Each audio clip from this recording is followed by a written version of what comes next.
How we doing, mate? 2-1 defeat of Leeds. Apparently, there's positives to take from that second half. You believe the coverage, and to be honest, I believe it as well. It was a bit better tonight, wasn't it? But it's still no points on the board for Bruce and Newcastle. What did you make of it? I think a lot of positives in Leeds' worst performance of the season. They couldn't keep a hold of the ball. I think any of that Premier League team would have scored 5 past them and would have gone pointless. So it's great positives. I mean, we won a couple of throw-ins, had a few shots on goal. So, from the neutral point of view, it was a good second half, wasn't it? End to end, 2 terrible defences, one that could be exploited and the other that couldn't.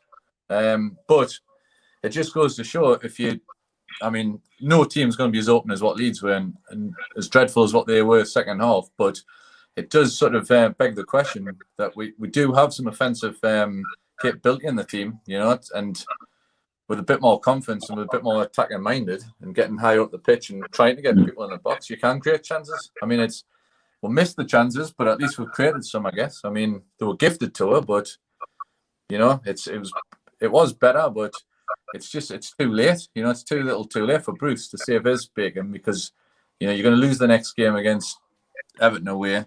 And then the likes of Palace, there's just no gimmies. Like Zaha on the break will be defending my usual shitty first half, defending deep. He'll run out where we'll be backing off, let him run 50 yards, cut in and curl one in the corner. We'll be 1-0 down against Palace. Might scrape a ones each draw. And, we need to win like ASAP. I can't see it coming on Saturday. So it's another game gone. And we're just looking over our shoulders, hoping West Brom lose and Fulham lose. And that's no way to survive, is it? Your nostrils are above water. You're waiting for your captive to come home from the shop and wondering if he's going to drown you or not, finish you off. Are you going to have another 6 weeks in the cellar?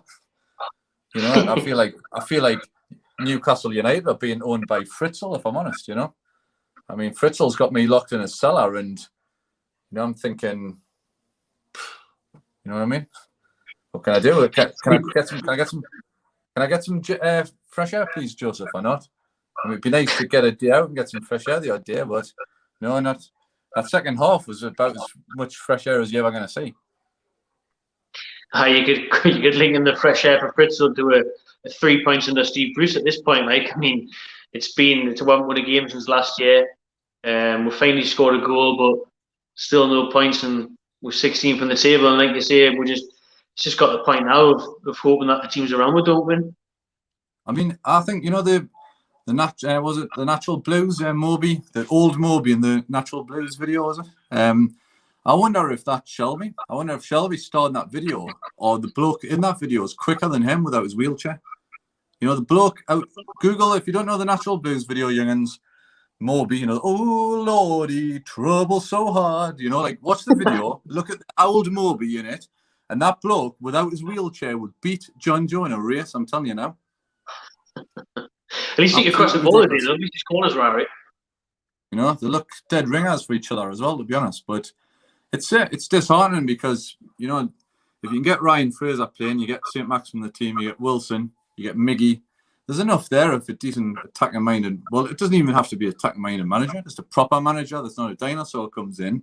There's enough to work with to score some goals, isn't there? But, you've got Gale as sort of backup as well. You could even play him and Wilson up front if you want to be adventurous. You got Carroll that could play as the big man and knock balls down. You get some wingers in. You got Matt Ritchie sitting on the bench as well. He's not blessed with pace either, but he's got a no K left foot. It's just you've got to be trying something, and then fundamentally it would be nice to mark people as well when it matters. I mean, that second goal for them today, they're queuing up to score the first one, and then the second one was it was a nice finish, but I mean, he had so much space. He was just showing off with the outside the boot. He could have just walked it in, to be honest, if he wanted to. But it's not great. It's going to be a long, hard winter, isn't it? But we knew that, and at least we've got a cup to look forward to, I guess, haven't we? No, I haven't ever because we've forfeited the cups and I might actually don't. Frank Lampard, Andy, I want to ask you about Frank Lampard just being sacked yesterday from Chelsea. Would you take him at Newcastle United?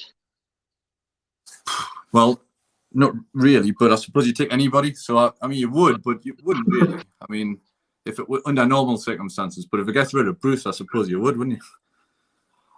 I mean, I don't think Lampard's a particularly good manager, to be honest. He didn't do great at Derby and he didn't do great at Chelsea. people would say that. Well, he got the playoff semi-final or final, wasn't it, for Derby when they were struggling fighting relegation, and he got Chelsea top 4 in an FA Cup final last year. So he didn't do too bad. Didn't win yeah, that's Chelsea, isn't it? With their damn same players now, they've got a lot better squad than most squads, haven't they? So he should be expected to get in the top 4, really. Abramovich is, I mean, he's done poor this season. Top 4 last season, not a great achievement. It's about what you'd expect. If you're Abramovich appointing somebody, you'd be thinking, I want to be in the top 4.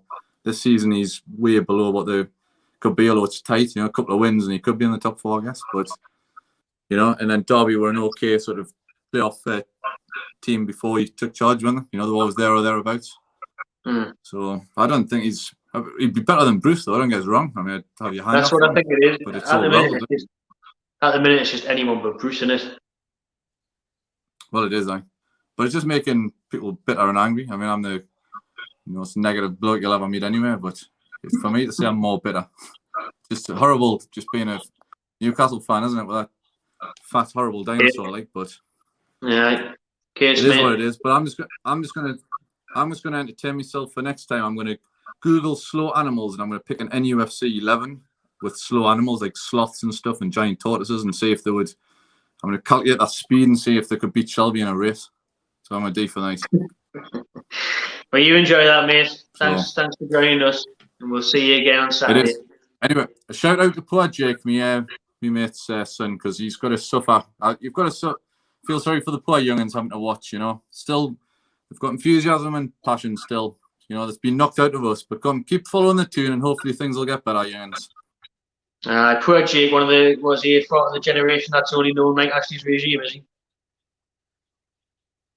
Well, it's just that's all he's known, isn't it? It's like coronavirus kids, isn't it? And lockdowns and that. You don't know any different. You sort of rationalise the irrational, don't you? So to them, that's the way of life. So hopefully things will get better.